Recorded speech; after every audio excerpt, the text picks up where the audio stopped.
അപ്പോൾ ആ Jeffrey Epstein ഉണ്ടാക്കുന്ന പുകല് ചെറുതല്ല. US നീതിന്യായ വകുപ്പ് പുറത്തുവിട്ട എപ്സ്റ്റീൻ ഫയലുകളുടെ അവസാന ഭാഗത്തിൽ കൂടുതൽ പേരുടെ ചിത്രങ്ങളും വീഡിയോകളൊക്കെ ഉണ്ട്. ബ്രിട്ടനിലെ ആൻഡ്രൂ മൗണ്ട്ബാറ്റൻ രാജകുമാരന്റെ ചിത്രങ്ങൾ കഴിഞ്ഞ ദിവസം പുറത്തുവിട്ട ഭാഗങ്ങളിലുണ്ട്.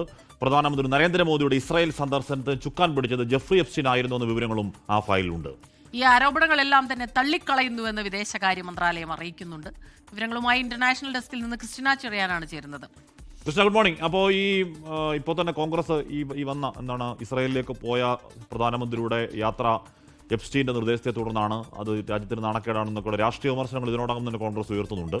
അത് ഏത് രീതിയിൽ വികാസം പ്രാപിക്കുമെന്ന് മനസ്സിലാക്കണം. എന്താണ് വിദേശകാര്യ മന്ത്രാലയത്തിൻ്റെ ഒക്കെ പ്രതികരണം? കൃഷ്ണ.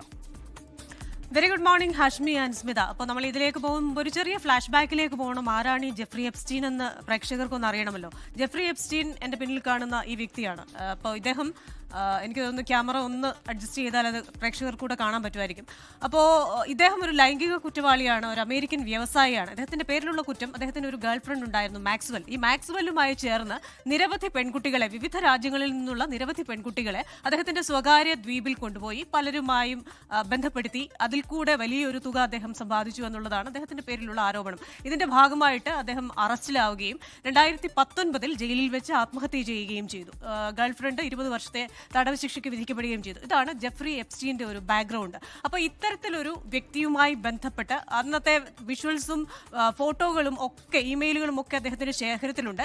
അവസാന ഘട്ടത്തിലുള്ള ആ ഫയലുകളാണ് കഴിഞ്ഞ ദിവസം US നീതിന്യായ വകുപ്പ് പുറത്തുവിട്ടത്. അപ്പോൾ ലോകം ഇങ്ങനെ ആവശ്യപ്പെടുകയായിരുന്നു ഈ ഫയലുകൾ പുറത്തുവിടണമെന്ന്. നവംബർ 20 ഡൊണാൾഡ് ട്രംപ് ഒരു ഫയൽ ഒപ്പുവെച്ചത് എല്ലാ ഫയലുകളും പുറത്തുവിടാം. അങ്ങനെ അവസാന ഘട്ട ഫയലുകൾ കഴിഞ്ഞ ദിവസം പുറത്തു വന്നു. അതിൽ 30 ലക്ഷം ഫയലുകളുണ്ട്, 2000 വീഡിയോകളുണ്ട്, 1,80,000 ഫോട്ടോകളുണ്ട്.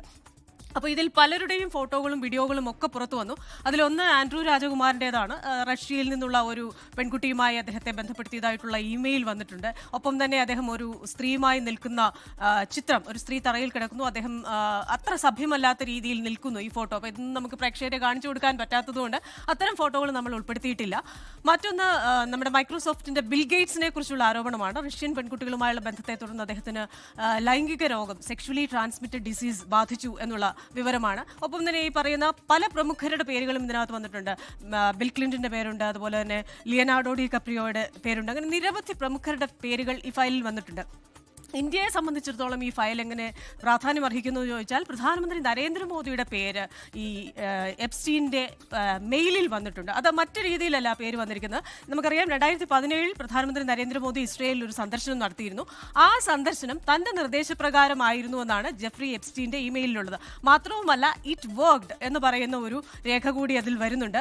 എന്ത് വർക്ക് ചെയ്തു എന്നാണ്. അപ്പോൾ അദ്ദേഹം പറയുന്നത് അമേരിക്കൻ പ്രസിഡന്റിന് സഹായകരമായി ചില കാര്യങ്ങൾ ചെയ്യാനായിട്ട് ഇസ്രയേലിലെ ഈ സന്ദർശനത്തിന് മോദി ശ്രമിച്ചു എന്നുള്ളതാണ് ആരോപണം.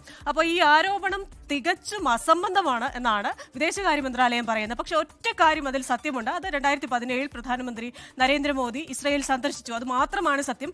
അതിനപ്പുറമായ ഒരു കാര്യവുമില്ല. അമേരിക്കൻ പ്രസിഡന്റിന് ഫേവറബിളായിട്ട് അദ്ദേഹം ഒന്നും ചെയ്തിട്ടില്ല എന്നൊക്കെയാണ് വിദേശകാര്യ മന്ത്രാലയം പറയുന്നത്. ഇനി ഹാഷ്മി പറഞ്ഞതുപോലെ തന്നെ നമ്മുടെ കോൺഗ്രസ് നേതാവ് പവൻ ഖേര ചില ചോദ്യങ്ങൾ ഉന്നയിക്കുന്നുണ്ട്. ഒന്നാമത് അദ്ദേഹം പറയുന്നത് ഇതൊരു ദേശീയ അപമാനമാണ്. കാരണം ഇത്തരത്തിലൊരു ലൈംഗിക കുറ്റവാളിയായ ഒരു വ്യക്തിയുമായി പ്രധാനമന്ത്രി നരേന്ദ്രമോദിക്ക് ബന്ധമുണ്ടെന്ന് അദ്ദേഹത്തിന്റെ ഇമെയിൽ പറയുന്നു. ആ ഇമെയിലിൽ പറയുന്നു ഇസ്രയേൽ സന്ദർശനത്തിന് നിർദ്ദേശം കൊടുത്ത അങ്ങനെ ഒരു ലൈംഗിക കുറ്റവാളി ഒരു നിർദ്ദേശം കൊടുക്കേണ്ട വ്യക്തിയാണോ ഇന്ത്യയുടെ പ്രധാനമന്ത്രി എന്ന ചോദ്യമുണ്ട്.